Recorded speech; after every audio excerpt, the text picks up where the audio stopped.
Guys আসসালামু আলাইকুম। আজকে দেখেন 1 লিটার দুধ নিয়েছি।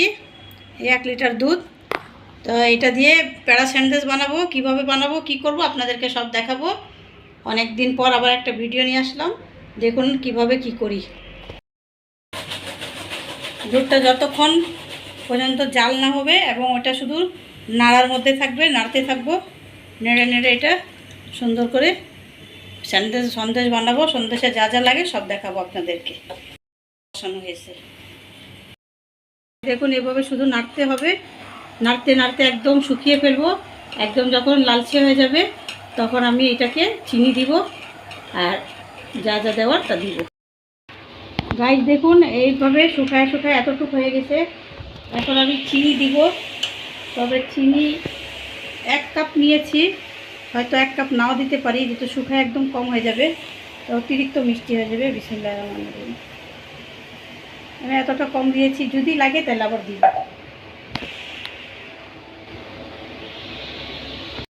কি পরিমাণ শুকায় গেছে চিনি দিয়ে।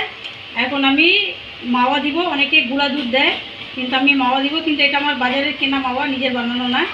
এই দেখুন এই পরিমাণ মাওয়া দিব। আগুনের পরিমাণটা একদম কমাই দিই।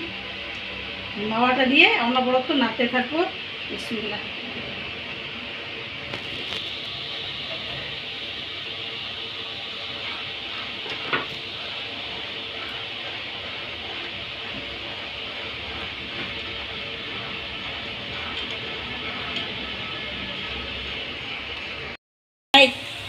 হয়ে আসতেছে, এটা আরও শুকাবে।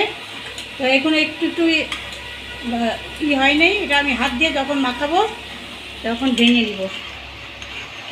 এটা দেখুন হয়ে আসতেছে, আরও 10 থেকে 15 মিনিট লাগবে। এটা একদম আটার মতন শক্ত হয়ে যাবে, তখন আমি নামাই নেব। খুব সুন্দরভাবে এটা শুকাই গেছে। এখন আপনারা হয়তো মনে ভাবতেছেন দানা দানা আছে, এটা যখন আমি হাত দিয়ে ডলা দিব সব মিশে একরকম হয়ে যাবে, ওর সেটাও দেখাই দিব। এখন এটা আরও একটু শুকাবে। গাইস দেখুন একদম প্যান দিয়ে ছেড়ে দিয়েছে। এটাকে এখন আমি অন্য একটা বাসনে ট্রান্সফার করব। একদম ঠান্ডা না হওয়ার আগ পর্যন্ত এটা কিছুই করা যাবে না। আর এটাতে আমি কোনো ফ্লেভার দিইনি, না আপনার এলাচি না গোলাপ জল। আমি একদম ডাইরেক্ট এটাতে মাওয়া এবং দুধের ফ্লেভারটাই রেখেছি। দেখুন গাইস আমি বের করে নিয়েছি এখন অন্য একটা বাসনে। এটা এখন হাত দেওয়াই যাবে না, একদম বরফের মতন ঠান্ডা হয়ে গেলে তারপর এটাকে আমি প্যারা সন্দেশ বানিয়ে দেখাবো আপনাদেরকে। গাইস দেখুন এটা আপাতত একটু কোনো রকমের ঠান্ডা হয়েছে। এটা এখন আমি হাত দিয়ে ডলা দিব।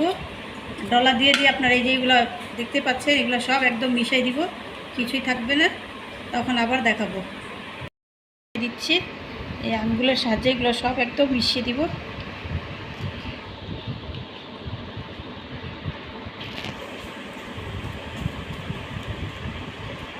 এখনো গরম আছে।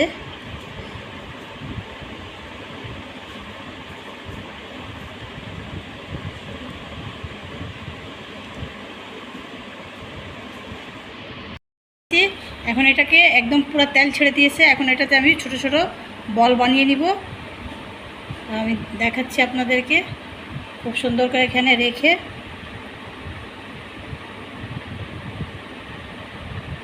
ঠিক এই আঙ্গুলের সাহায্যে একটা ট্যাপ দিতে হবে।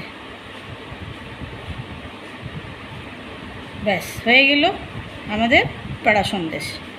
এভাবে সবগুলো আমি বানিয়ে নিব, বানিয়ে আবার দেখাচ্ছি। আমার 1 লিটার দুধ দিয়ে আর মাওয়া দিয়ে এখানে প্রায় 16-17টা হয়েছে। এই যে এই পরিমাণ হয়েছে। এখন আপনারাও বানাতে পারেন সুন্দরভাবে। আর এটা এখন একটু নরম আছে, এটা কিছুক্ষণ রেখে দিলে ঠান্ডা হয়ে যাবে। আর এখন আমি অন্য প্লেটে ট্রান্সফার করে নিব। দেখুন এটাকে খুব সুন্দর করে কিছুক্ষণের জন্য আমি বাতাসে একদম রেখে দিব, একদম ঠান্ডা হয়ে যাবে।